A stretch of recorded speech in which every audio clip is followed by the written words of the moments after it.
नमस्कार. The power of your subconscious mind भाग 2. कार्यकारी आधाराची गरज. जर तुम्ही कोणत्याही क्षेत्रात प्रगती करू इच्छित असाल तर त्यासाठी तुम्हाला पुढचे पाऊल उचलणे अनिवार्य ठरेल. तुम्हाला एक सार्वत्रिक उपयोगाचा कार्यकारी आधार शोधावा लागेल. अनेक वर्षे मी केमिस्टचा व्यवसाय केला आहे. माझ्या प्रशिक्षणाच्या प्रारंभीच्या काळात मी हे शिकले आहे की जर तुम्ही हायड्रोजनचे 2 आणि ऑक्सिजनचा 1 परमाणू एकत्र केला तर तुम्हाला पाणी मिळते. कधीतरी किंवा अधिकतर वेळी नाही तर नेहमीच. जर तुम्ही ऑक्सिजनचा व कार्बनचा प्रत्येकी 1 परमाणू एकत्र केला तर त्यापासून एक विषारी गॅस कार्बन मोनॉक्साईड तयार होईल. पण तुम्ही त्यात ऑक्सिजनचा 1 परमाणू मिसळला तर त्यापासून कार्बन डायऑक्साईड मिळेल. एक असा गॅस जो प्राण्यांसाठी हानिरहित आणि वनस्पतींसाठी पोषक असतो. ही सगळी तत्त्वे सार्वत्रिक व न बदलणारी अशी आहेत. अशा तशांनाच आपण सिद्धांत म्हणतो. पाणी त्याचा स्तर स्वतःच शोधून घेते.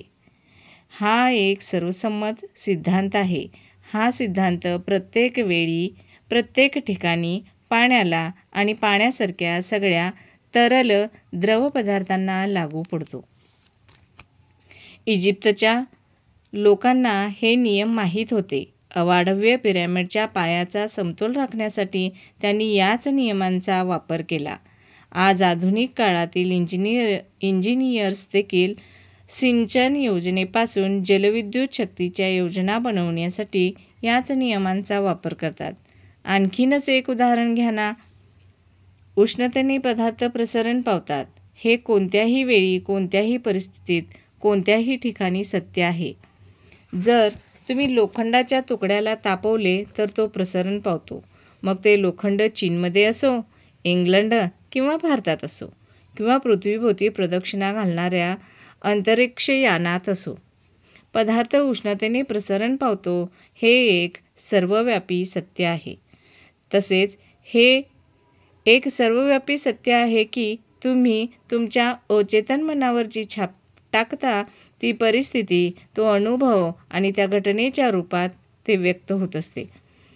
तुमची प्रार्थना फलीभूत होते कारण तुमचे अचेतन मन एक सिद्धांत आहे आणि हा सिद्धांत म्हणजे माझ्या मते एखादी गोष्ट कशी कार्य करते ती पद्धत असते. उदाहरणार्थ, विजेचा एक महत्त्वपूर्ण सिद्धांत आहे की विद्युत ही उच्च क्षमतेपासून निम्न क्षमतेकडे वाहते. जेव्हा तुम्ही विजेचा दिवा लावता किंवा विजेच्या शेगडीवर स्वयंपाक करता तेव्हा तुम्ही हा नियम बदलत नाही, तर तुम्ही त्या नियमाचा वापर करता. निसर्गाशी सहकार्य साधून तुम्ही असे आश्चर्यकारक आविष्कार व शोध लावू शकता जे मानवतेसाठी असंख्य वरदानरूप ठरू शकतात. तुमचे अचेतन मन एक सिद्धांत आहे. ते विश्वास या नियमानुसार कार्य करते. तुम्हाला माहीत असायला हवे की विश्वास काय आहे, तो का आणि कसे कार्य करतो. बायबलमध्ये सरळ, स्पष्ट व सुंदरपणे सांगितले आहे. जो कोणी या पर्वताला सांगेल इथून दूर हो आणि समुद्रात चालता हो आणि ज्याच्या हृदयात यत्किंचितही शंका नसेल पण विश्वास असेल की तो जे म्हणतो ते होणारच, तर तो जे म्हणेल ते होईलच. तुमच्या मनाचा सिद्धांत हा विश्वासाचा सिद्धांत आहे. याचा अर्थ असा की आपले मन कसे कार्य करते यावर विश्वास ठेवणे, प्रत्यक्ष विश्वासावरच विश्वास ठेवणे. तुमचा विश्वास म्हणजे तुमच्या मनातील विचार आहे, इतकेच. यापेक्षा बाकी काहीच नाही. तुमचे सगळे अनुभव, घटना, परिस्थिती आणि कृती या तुमच्या अचेतन मनाने तुमच्या विचारांना दिलेल्या प्रतिक्रियेतून निर्माण झालेले असतात. नेहमी लक्षात असू द्या की तुम्हाला मिळणारे परिणाम हे तुम्ही ज्या गोष्टीवर विश्वास ठेवता त्या गोष्टीमुळे मिळत नाहीत, तर तुमच्या मनाने त्या गोष्टीवर ठेवलेल्या विश्वासामुळे मिळत असतात. मानवजातीला अतिदुःख, त्रास देणारे फसवे विश्वास, मत, अंधश्रद्धा आणि भय स्वीकारणे बंद करा, जे कधीच बदलत नाहीत. अशा सनातन व शाश्वत सत्यावर विश्वास ठेवायला लागा. या वळणावर पोहोचल्यावरच तुम्ही अधिक पुढे उच्च आणि ईश्वराप्रती वाटचाल करू लागाल, अधिक उन्नत व्हाल. जे लोक हे पुस्तक वाचून त्यात दिलेल्या अचेतन मनाच्या सिद्धांताची श्रद्धापूर्वक अंमलबजावणी करतील, त्यांना स्वतःसाठी व इतरांसाठी शास्त्रशुद्ध पद्धतीने व परिणामकारकरित्या प्रार्थना करण्याची क्षमता प्राप्त होईल.